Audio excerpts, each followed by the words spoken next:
আল্লাহর হাবিব সাল্লাল্লাহু আলাইহি ওয়াসাল্লাম উটের নিকটবর্তী চলে গেলেন। উটের কাছে যখন গেলেন, উট তখন তার কপাল এবং মাথা নত করে দিয়ে আল্লাহর হাবিবের কদমের মধ্যে সেজদায় পতিত হয়ে গেলেন। সুবহানাল্লাহি বিহামদি। সাহাবায়ে আজমাইনরা আশ্চর্যিত হয়ে গেলেন, বললেন, ইয়া রাসূলুল্লাহ, ইয়া হাবিবাল্লাহ, উট আপনার পায়ে সেজদা করে উট ধন্য হয়ে গিয়েছে, সে তার সৌভাগ্য করে নিয়েছে, তার ভাগ্যকে সুপ্রসন্ন করে নিয়েছে। ওগো আল্লাহর হাবিব, আপনি আমাদেরকে একটু অনুমতি দেন, আপনার পায়ে সেজদা করে যেন আমরাও ধন্য হতে পারি।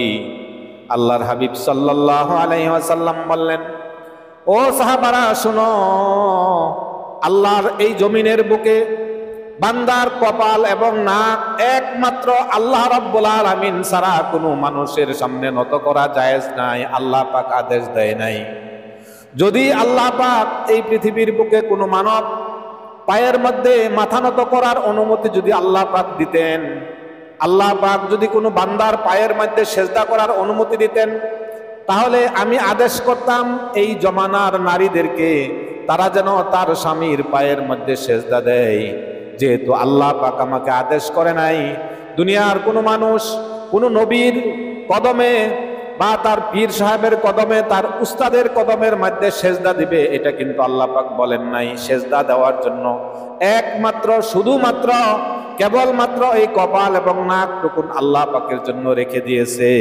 যে কপাল এবং নাক দ্বারা আল্লাহ পাকের কাছে সে সেজদায় লুটায়া পড়বে, আর সেজদা যেই ব্যক্তিরা নিয়মিত দেবে, আল্লাহ পাক তার জন্য 7 জাহান্নামকে হারাম করে দিয়ে 8টা জান্নাত তার জন্য ওয়াজিব করে দিবেন। সুবহানাল্লাহি বিহামদিহি।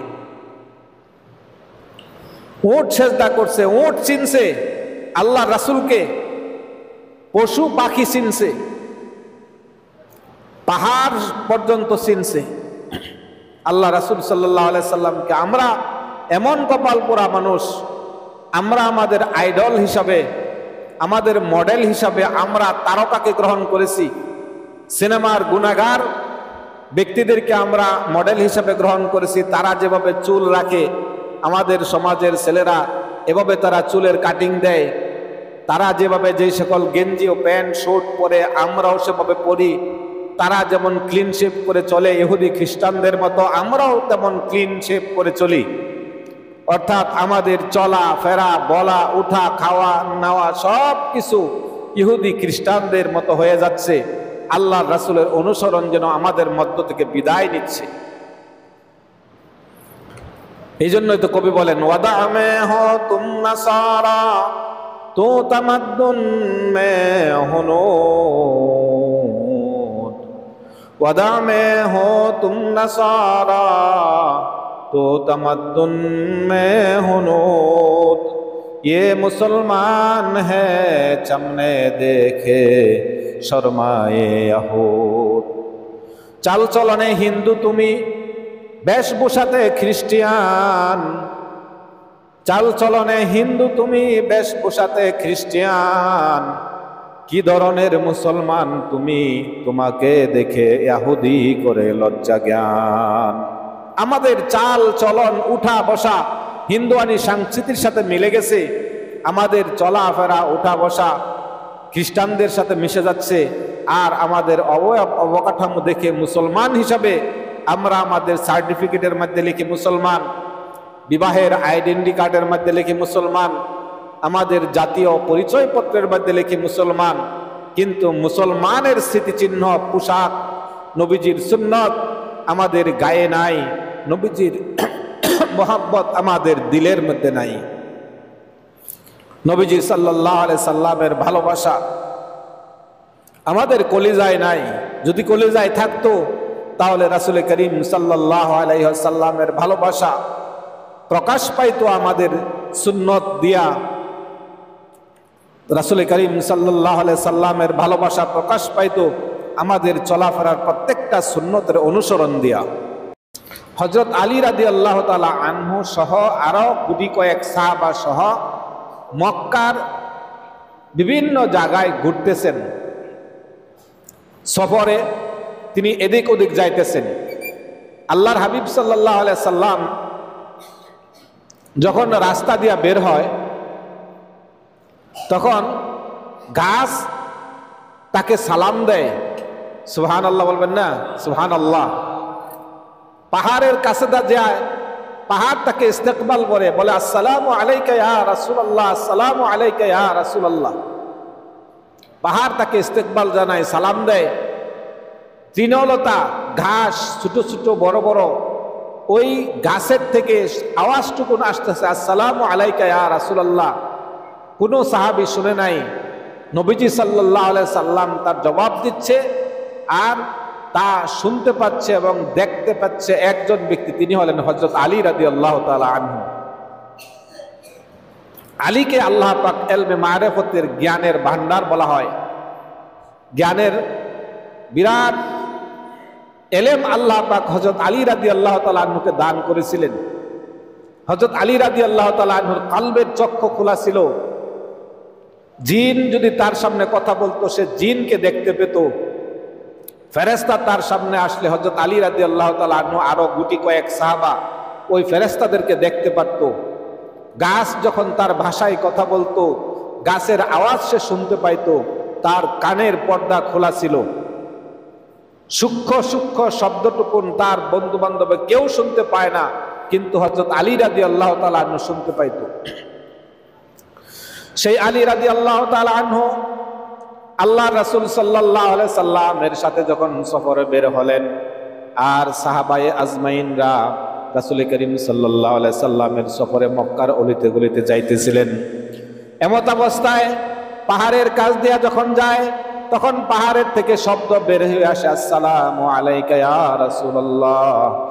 আর রাসূল করিম সাল্লাল্লাহু আলাইহি সাল্লাম জবাব দেয়, কোনো সাহাবারা শুনতে পায় না, হযরত আলী রাদিয়াল্লাহু তাআলা আনহু শুনতে পায়। গাছের কাছ দেয়া যায়, তখন গাছ নবীজি সাল্লাল্লাহু আলাইহি সাল্লামকে সালাম দেয়, আসসালামু আলাইকা ইয়া রাসূলুল্লাহ, আসসালামু আলাইকা ইয়া হাবিবাল্লাহ।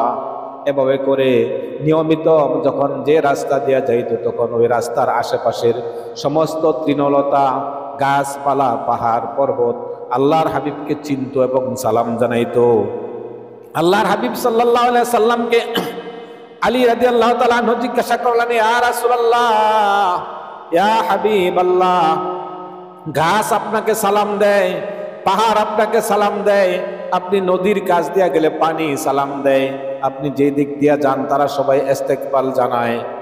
আল্লাহর হাবিব বললেন, ও আলী শোনো, আমি শুধু তোমাদের নবী না, আমি গাছেরও নবী, আমি মাছেরও নবী, আকাশেরও নবী, বাতাসেরও নবী, তৃণলতা সৃষ্টি জগতের নবী, রহমতের নবী। আমার উসিলায় তারা রহমত পায়, আমি আসার কারণে তারা রিজিক পায়। সুবহানাল্লাহি ওয়া বিহামদিহি। আল্লাহ রাসূল সাল্লাল্লাহু আলাইহি সাল্লামকে এত মর্যাদা আল্লাহ পাক দিয়েছিলেন। উহুদ পাহাড় রাসূলুল্লাহ সাল্লাল্লাহু আলাইহি সাল্লামকে ভালোবাসতো, আর আল্লাহ রাসূলও উহুদ পাহাড়কে ভালোবাসতেন। মদিনায় যখন প্রবেশ করতেন, উহুদ পাহাড়, মদিনা চতুর্দিকে ঘেরাও করা, একটা বা দুইটা ভিন্ন রাস্তা আছে মদিনায় প্রবেশ করার মতো। আল্লাহ রাসূল সাল্লাল্লাহু আলাইহি সাল্লাম যখন সফরে যাইতেন, তখন উহুদ পাহাড়ের মদিনার উত্তর গেট দেয়া 1 মাইল বা একটু কম হবে এতটুকুন দূরে উহুদ পাহাড়, এই রাস্তা দিয়ে বের হতে হয়। আল্লাহ রাসূল সাল্লাল্লাহু আলাইহি সাল্লাম এই রাস্তা দিয়ে আসতেন, আবার এই রাস্তা দিয়ে যাইতেন। একদিন ভিন্ন রাস্তা দিয়া অতিক্রম করে মদিনায় প্রবেশ করলেন। কিছুক্ষণ পর জিবরাইল আমিন আসলো। আয়েশা বলল, ইয়া রাসূলুল্লাহ, হে আল্লাহ রাসূল, আপনি আবার যে জায়গায় গেছিলেন আবার ওই জায়গায় চলে যান, এবং যে রাস্তা দিয়ে প্রত্যেক দিন আসতেন ওই রাস্তা দিয়ে মদিনায় প্রবেশ করেন। আল্লাহ রাসূল সাল্লাল্লাহু আলাইহি সাল্লাম জিবরাইলের কথা শুনে বললেন, ওগো জিবরাইল, আমি কেন আবার আমার ওই গন্তব্যস্থলে আমি যাব, কেন আমি ওই রাস্তা দিয়ে আমি প্রবেশ করব?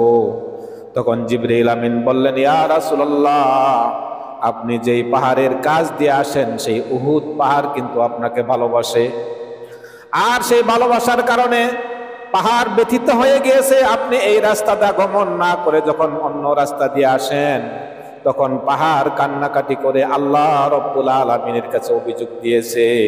সেই পাহাড়ের কান্না আল্লাহ রব্বুল আলামিন কবুল করে নিয়েছে, আমাকে পাঠিয়ে দিয়েছে। আমার হাবিবকে গিয়ে বলো যে রাস্তা দিয়ে আমার হাবিব মদিনায় প্রবেশ করত পাহাড়ের পাদদেশ দিয়ে, ওই পাহাড় দিয়া ঘুরে সে যেন আবার মদিনায় প্রবেশ করে। সুবহানাল্লাহ বিহামদিহি।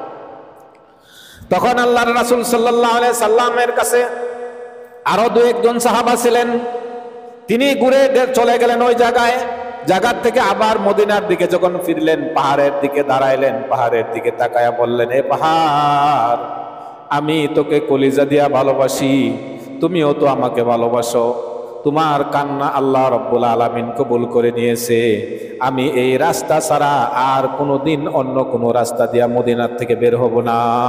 সুবহানাল্লাহ বিহামদিহি। এই হলো এক পাহাড় রাসূল করিম সাল্লাল্লাহু আলাইহি সাল্লামকে ভালোবাসছে। আমরা কতটুকুন ভালোবাসি, আমাদের ভালোবাসা কতটুকুন হওয়া উচিত? আল্লাহ রাসূল সাল্লাল্লাহু আলাইহি সাল্লাম বলেছেন, এই পৃথিবীর বুকে সবচাইতে ভালোবাসার বস্তু হলো তিনটা: তার জীবন দ্বারা কামাই করা অর্জিত সম্পদ, তার সন্তান, তার ব্যবসা বাণিজ্য বাড়িঘর। এই তিন জিনিসের থেকে কেহ যদি আমাকে বেশি ভালো না বাসতে পারে, সে প্রকৃত মুমিন হবে না। যে ব্যক্তি ওই বাড়ি, ওই ঘর, যেই ঘরের ধ্বংস সে কামনা করে না, যে ওই ঘর, যে ঘরের ক্ষতিগ্রস্ত সে মেনে নেয় না, যে ব্যবসা, যে বাণিজ্য, ব্যবসা বাণিজ্য তার লোকসান সে কামনা করে না, ওই সন্তান, যেই সন্তানের মৃত্যু কখনো বাবা এবং মা কামনা করে না, এই সন্তান এবং এই সম্পদ, ওই বাড়িঘর থেকে যদি আল্লাহ এবং তার রাসূলকে বেশি ভালোবাসা না হয়, তাহলে সে মুমিন হতে পারবে না, তার জন্য জাহান্নাম অবধারিত হয়ে যাবে। নাউযুবিল্লাহি মিন যালিক। এজন্য আমাদের দেখা দরকার যে আমরা রাসূল করিম সাল্লাল্লাহু আলাইহি সাল্লামকে কতটুকুন ভালোবাসতে পারছি, কতটুকুন আমার আপনার মধ্যে আছে। নবীজি সাল্লাল্লাহু আলাইহি সাল্লাম যখন তিনি ওফাত হয়ে গেলেন, ইন্তেকাল করলেন, আল্লাহ রাসূলের এক সাহাবী খেজুরের বাগানে কাজ করতেন দূর দেশে। তখন নবীজির কথা শুনে তিনি এমন দোয়া করে নিলেন, আয় আল্লাহ, এই চক্ষু দ্বারা আমি আমার নবীকে দেখেছি, আমার রাসূল আমার বাগানে আয়সা এখানে বসতো, খেজুরের গাছের ছায়ার নিচে আরাম ফরমাইতো, আমি খেজুর দিতাম, খেজুর খাইতো। আমি রাসূলের চোখে চোখে চোখ রেখেছি, আর যে রাসূলকে আপনি উঠে আনিলেন, যেই চক্ষু দ্বারা আমি আমার রাসূলকে আর দেখতে পারবো না, আল্লাহ আপনি আমার সেই চক্ষুটুকুন আপনি উঠায় নেন, আমি আমার নবীকে ছাড়া এই চক্ষু দ্বারা আর দুনিয়ার কিচ্ছু দেখতে চাই না। সুবহানাল্লাহ বিহামদিহি। আল্লাহ পাক সাথে সাথে তাকে অন্ধ বানায় দিলেন, মৃত্যু পর্যন্ত সে অন্ধ ছিল রাসূলের মহাব্বতের কারণে। আমাদের সময়ে যদি আল্লাহ রাসূল সাল্লাল্লাহু আলাইহি সাল্লামের সাহাবায়ে আজমাইনরা আসতো, আর আমাদের মহাব্বত আর সাহাবাদের মহাব্বত যদি এক হইতো, যদি দেখতো, তারতম্য দেখতো, তাহলে আমাদেরকে মুনাফিক উপাধি দেওয়া ছাড়া আর কোনো উপাধি আমাদের জন্য হইতো না। এক ব্যক্তি এমন বয়ান করতেছিলেন, আল্লাহর এক বান্দা, তখন এক বয়ানের মাঝখান থেকে একজন উঠে বললেন, হুজুর আপনি যে বয়ান করছেন, নবীজি সাল্লাল্লাহু আলাইহি সাল্লামের যুগে যদি আমাদেরকেও পাঠানো হতো, তাহলে আমরাও আল্লাহর রাসূলের জন্য আমরাও জান দিতাম, আমরাও শহীদ হয়ে যেতাম, রাসূলের আদেশকে পালন করতাম। ওই আল্লাহওয়ালা ব্যক্তি যখন এই বয়ান করে, আল্লাহওয়ালার ব্যক্তির জবাব তিনি ফিরাইয়া দিলেন, বাড়িতে চলে গেল, রাত্রিতে ঘুমায় গেল। নামাজ আদায় করে ওই ব্যক্তি স্বপ্নে দেখতেছে একটা গাড়ি, একটা ঘোড়ার গাড়ি, গাড়িটুকুনের মধ্যে থেকে আল্লাহর রাসূল বসা এবং সাথে একজন সাহাবী বসা। আর যে ব্যক্তি প্রশ্ন করেছিল ওই ব্যক্তিটাও তৃতীয় নম্বর ব্যক্তি, গাড়িতে বসা। ঘোড়ার গাড়িটুকুন পাহাড়ের উপর থেকে নামতেছে, আরেকজন চালক সামনে বসা, ঘোড়ার গাড়ি চালায়া চালায়া পাহাড় থেকে নিচের দিকে নামতেছে। আর সে ঘোষণা করতেছে, সামনে পাহাড় খুব নিচু অবস্থায়, খাড়া অবস্থায় নামবে, আমি তো গাড়ি থামাইতে পারতেছি না, গাড়ি থামাইতে হলে ঘোড়ার চাকার পিছনে একজনকে জীবন দিয়ে দিতে হবে, কে আসো এমন জীবন দিতে, আর না হলে রাসূলকে বাঁচানো যাবে না, রাসূল আক্রান্ত হয়ে যাবে, গাড়ির থেকে রাসূল পড়ে গিয়ে হয়তো বা মারা যাইতে পারে। তখন ওই সাহাবা বসা, পাশে ওই ব্যক্তি এই জমানার উম্মত বসা। তখন একজন আরেকজনের দিকে তাকায়। তখন সাহাবী বলতেছে, ও গাড়িওয়ালা, আমি আমার জীবনকে দিয়া আমার রাসূলকে বাঁচাইতে প্রস্তুত। আমি আমার গাড়ির সামনে, আমার চাক্কার সামনে লাফ দিয়া আমি গাড়িকে থামায়া দিলাম। এই বলে বিসমিল্লাহ বলে গাড়ির চাকার নিচে সে শুয়ে পড়লো। আল্লাহ রাসূলের গাড়ি থামা গেল, আল্লাহ রাসূল বেঁচে গেল, তার ঘুম ভেঙে গেল। তার বুঝ চলে আসলো যে আমি রাসূলের সাহাবার সাথে বসা, নবীজির সাথে বসা। আহারে আফসোস, কি করলাম, আমার জীবন তো স্বপ্নে যুগেও দিতে পারলাম না। আমার হুজুর যে বয়ান করেছিল, আল্লাহ রাসূলের যুগে সাহাবীদেরকে বাইসা বাইসা রাসূলের যুগে পাঠাইছেন, যারা রাসূলের সাথে জীবন দিতে পারবে, যারা সন্তানের থেকে বেশি রাসূলকে ভালোবাসতে পারবে, যারা তাদের সম্পদ ও স্ত্রী পুত্র থেকে রাসূলকে ভালোবাসতে পারবে, ওই সকল ব্যক্তিদেরকে বাইসা বাইসা বাছাই করে করে আল্লাহ রাসূলের জমানায় রাসূলের সাথে পাঠাইছেন। আর আল্লাহ রাসূলকে ভালোবাসতে পারবো না, আল্লাহ রাসূলের জন্য জীবন দিতে পারবো না, তাই তো আল্লাহ পাক আমাদেরকে 1400 বছর পরে দুনিয়ায় পাঠাইছেন। আরে হুজুরের কথাই তো সত্য, কি করলাম, মুনাফিক তো হয়ে গেলাম। দৌড়ায় গেল, গিয়া দেখলো ওই বাড়িতে হুজুর আছে কিনা। গিয়া দেখে হুজুর এখনো ঘুমন্ত অবস্থায়। হুজুর ঘুম থেকে উঠাইলো, বললো, ইয়া হুজুর, আমি তো এমন স্বপ্নে দেখেছি, আরে আমার এখন কি করা? তখন ওই হুজুর বলল, এ বান্দা, তুমি বেশি বেশি তওবা করো আর আল্লাহ রাসূলের উপর দুরূদ পেশ করো। আল্লাহ পাক যাদেরকে পছন্দ করেছেন রাসূলের যুগে পাঠাইছেন, আর আমাদের ঈমান দুর্বল দেখা আল্লাহ পাক আমাদেরকে 1400 বছর পরে পাঠাইছেন। যদি আল্লাহ রাসূলের জমানায় আমাদেরকে পাঠানো হতো, তাহলে মুনাফিকের সার্টিফিকেট নিয়ে কবরে যেতে হতো। তবে আমাদের জন্য সুখবর আছে। আল্লাহ রাসূল সাল্লাল্লাহু আলাইহি সাল্লাম সাহাবায়ে আজমাইনদেরকে লক্ষ্য করে বললেন, তোমরা আমার ভাই।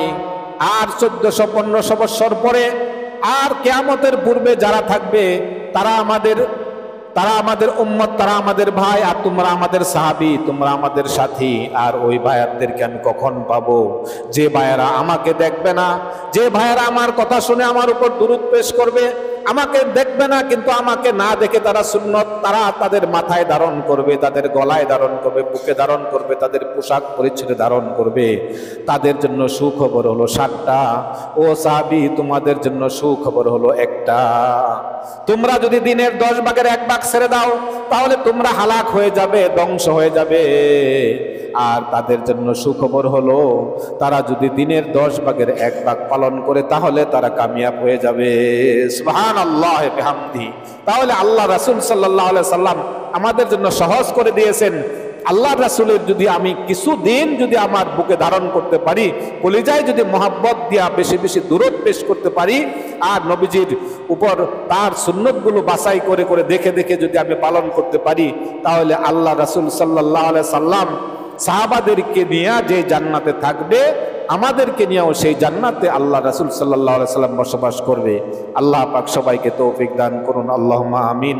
যে সুন্নতের কথাগুলো বললাম, আমাদের চলার ক্ষেত্রে যত সুন্নত আমরা জানবো, একটা সুন্নতকেও ছেড়ে দিব না।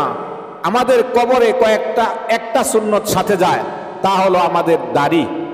আর সব কিছু কিন্তু খুলে আমাদের আত্মীয় স্বজনরা রেখে দিবে, দাড়ি কিন্তু খুলে রেখে দিতে পারবে না। এজন্য যারা যুবক আছেন, উঠতি বয়সের 30 বছর 40 বছর হায়াতের জিন্দেগি থেকে চলে গেছে, তারা আমরা দাড়ি আর কাটবো না, এই ওয়াদা আমাকে দেওয়া লাগবে না, মনে মনে করে নেন আল্লাহর কাছে এবং দোয়া করেন, আল্লাহ পাক নবীজির সুন্নত নিয়ে যেন কবরে যেন যাইতে পারি। রাসূল করিম সাল্লাল্লাহু আলাইহি সাল্লামকে যখন আমাকে কবরের মধ্যে দেখানো হবে, আমার চেহারা এবং রাসূলের চেহারা যেন মিলে যায়। সেই মিল রেখে আল্লাহ পাক তুমি আমাকে কবরে নামায়ো। আজকের পর থেকে আমি দাড়িতে আমি ব্লেড লাগাবো না।